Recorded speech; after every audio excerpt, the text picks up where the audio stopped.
Have you ever noticed that procrastination and overthinking hit the hardest right after work? It's almost ironic. You spend your day dealing with tasks, meetings, and deadlines, and then when the day is finally over, instead of relaxing or doing something meaningful, your brain decides to hit the replay button. Thoughts loop endlessly, simple decisions feel impossible, and time slips away. It's frustrating because you know what you should do, yet somehow hours vanish scrolling through your phone or staring at the ceiling. Here's the controversial part. Procrastination and overthinking aren't always about laziness or lack of discipline. That's what most people believe, but it's not the full story. In fact, many hardworking, smart, and ambitious people fall into this trap precisely because they care so much.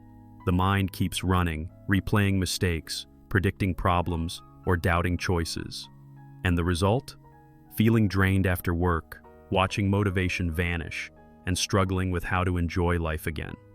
But here's the good news. Breaking the cycle isn't as complicated as it seems.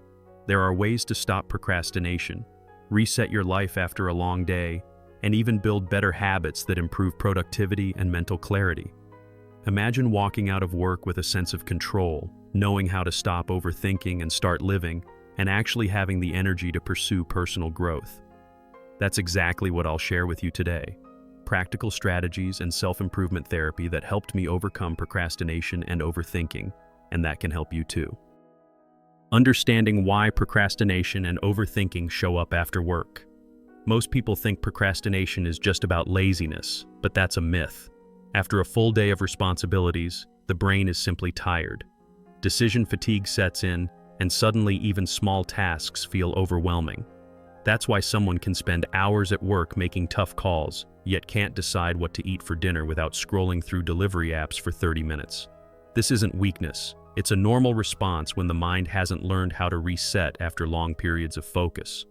Think about this. After work, the body wants rest, but the mind often refuses to slow down. Overthinking takes over, replaying conversations with the boss or worrying about tomorrow's deadlines. The irony is, in trying to solve everything, the mind creates even more stress. That's when people start looking for ways to stop procrastination or quick procrastination help, usually without realizing that they're dealing with mental clutter, not just lack of motivation. It's like trying to run a marathon right after finishing a sprint. The body is done, but the brain hasn't gotten the memo. Here's the key insight. Procrastination and overthinking thrive in transition moments, like when you leave work and enter your personal time. If that gap isn't managed well, the cycle begins. Delay, doubt, distraction. To break the cycle of overthinking, one first has to notice it, almost like becoming self-aware of when the switch flips. That awareness opens the door to better habits, time management skills, and eventually, the chance to take back control of life. And when someone learns how to be in control of their life at that exact point, well, that's where things start to get interesting. The hidden link between emotions, energy, and procrastination. When people talk about how to stop procrastinating, they usually jump straight to productivity tips, planners, apps, to-do lists. But here's the catch. None of those work if your emotional battery is drained. After work, procrastination and overthinking often sneak in because the emotional energy is low.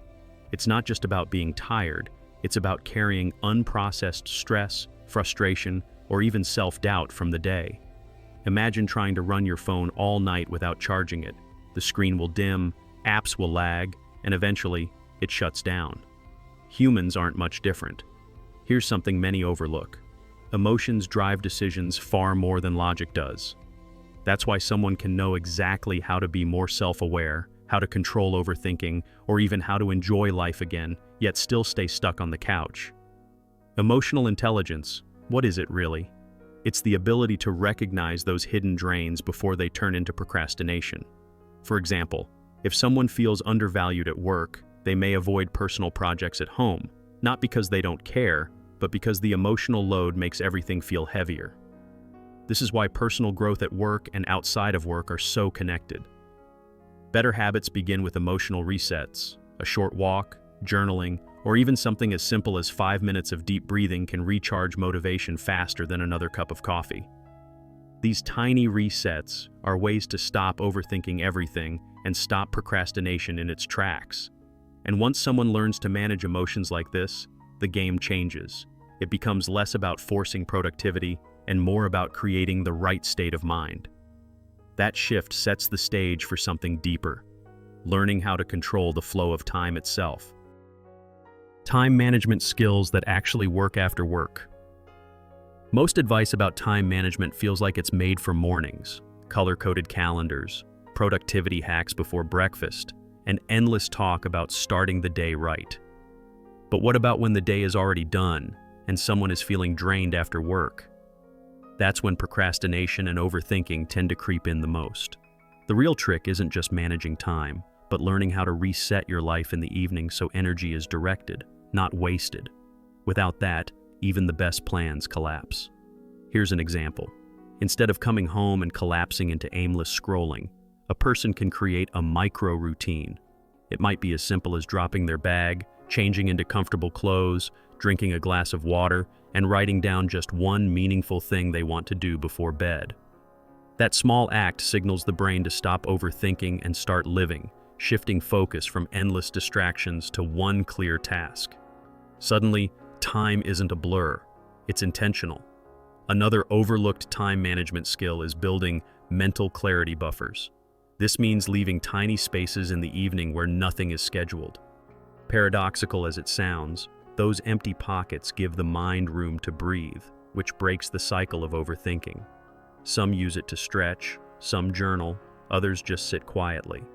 These moments act as resets that improve productivity without pressure. And once a person sees how this transforms their evenings, they start asking an even bigger question. How can they use these same principles to shape better habits that carry into every area of life? Building better habits to replace procrastination and overthinking. Here's a truth many people resist. You can't just end procrastination by removing it. The brain hates empty space. If you don't fill the gap with better habits, old cycles creep back in. That's why someone may say, "I'm going to stop procrastinating," and do well for a week, only to slip back into scrolling, binge watching, or endless overthinking. The real breakthrough comes when procrastination and overthinking are replaced with actions that actually recharge energy and fuel personal growth. Take a simple example.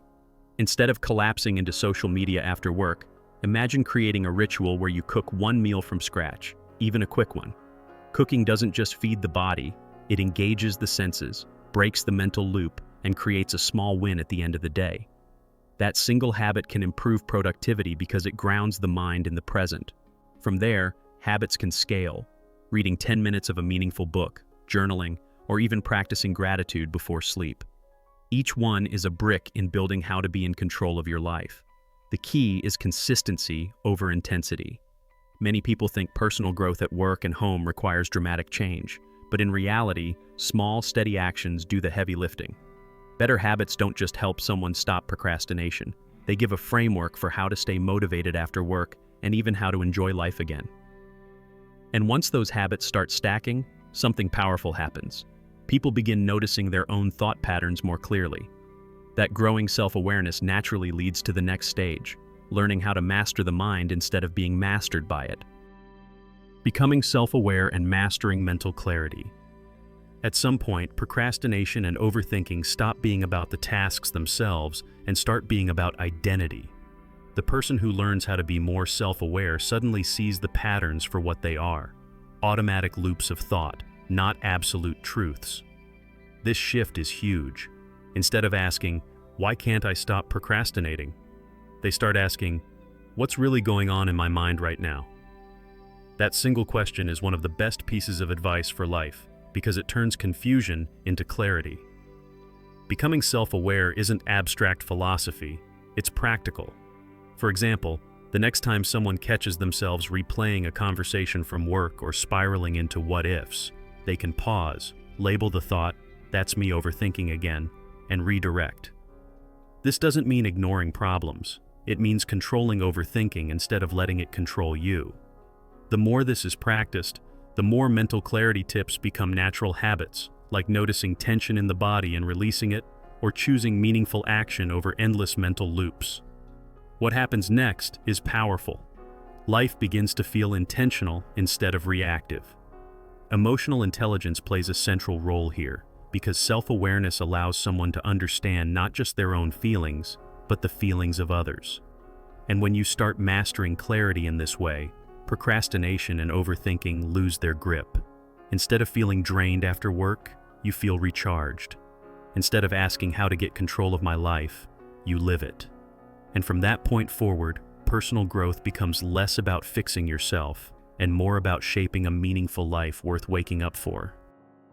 So, after everything we've explored, it's clear that procrastination and overthinking aren't signs of weakness, they're signals.